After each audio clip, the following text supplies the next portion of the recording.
আসসালামু আলাইকুম সুপ্রিয় দর্শক, আপনাদের ভালোবাসা আসলাম এক অসহায় মেয়ের কাছে। আমরা শুনবো তার জীবন কাহিনী। আসসালামু আলাইকুম। ওয়ালাইকুম আসসালাম। ছোট্ট আপু, কেমন আছো? ও আচ্ছা, তোমার দেশের বাড়ি কোথায়?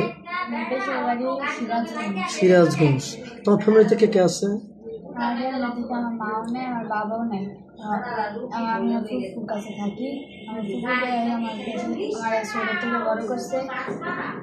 ও, তোর অনেক কষ্ট। তোমার বয়স কত? আমার বয়স 21 বছর। আমি না, আর বাবা মা কেউ নেই। এই ফুফুর কাছে তুমি মানুষ হচ্ছ। তুমি পড়াশোনা করতেছো নাকি পড়াশোনা বাদ দিছো? পড়াশোনা বাদ দিছি। বাদ দিয়ে দিছো? কোন ক্লাস পর্যন্ত পড়ছো? 9 নাই, মানে এসএসসি পরীক্ষা দিতে পারো নাই? কি জন্য? টাকার সমস্যা? ও আচ্ছা আচ্ছা, বুঝতে পারছি। তা আমাদের ক্যামেরার সামনে কি জন্য আসছো? মানে বিয়ে শাদী করতে হবে নাকি অর্থ সহযোগিতা লাগবে, টাকা পয়সা লাগবে, কোনটা? যদি ভালো একটা পারতে পারতাম বা কোনো ছেলে পাইতাম তাহলে আমি বিয়ে করতাম। বুঝতে পারছি, মানে তুমি বিয়ে শাদী করতে চাচ্ছ, এই তো? তো যাই হোক, বিয়ে করতে আসছো, অনেক সুন্দর। তোমার কাটিং গঠন, অনেক মায়াবী চেহারা। তোমাকে এলাকার কেউ বিয়ে করতে চায়নি এমনিতে, বা আত্মীয় স্বজন কেউ বিয়ে করতে চায় নাই? ও আচ্ছা, যাই হোক, আমাদের এখানে আসছো বিয়ে শাদী করতে না? কোনো প্রবাসী ভাই বা বাংলাদেশি কোনো ভাই হলো আমাদের ভিডিও পাবলিক হয়, দেশ প্রবাস থেকে দেখে। কোনো প্রবাসী ভাই তোমাকে যদি বিয়ে শাদী করে সে বাইরে চলে যায়, তোমাকে বাংলাদেশে রেখে যায়, তুমি কি এরকম স্বামী ছাড়া থাকতে পারবে?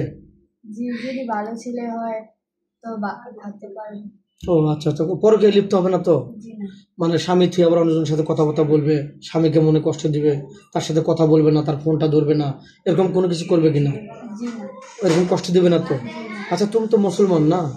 নামাজ কালাম তো পড়া হয়। ও আচ্ছা আচ্ছা, তোমার বাবা মার কথা মনে পড়ে না?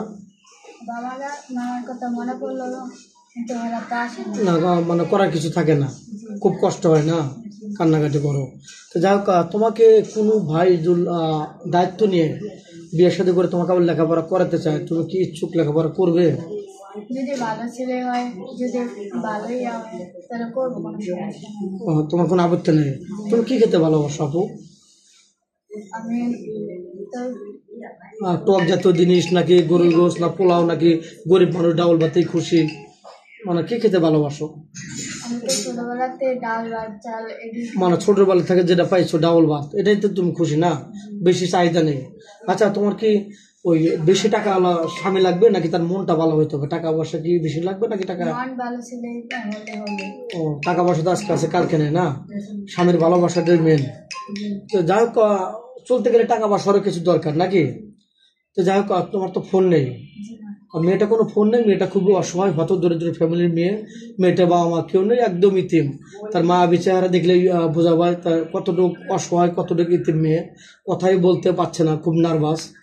মেয়েটার জন্য দোয়া করবেন, সে যেন একটা ভালো স্বামী পায়, ভালো সংসার করে তার জীবনটা কাটাতে পারে। এই জন্য আসছে, তার আশা যেন আল্লাহ পূরণ করে।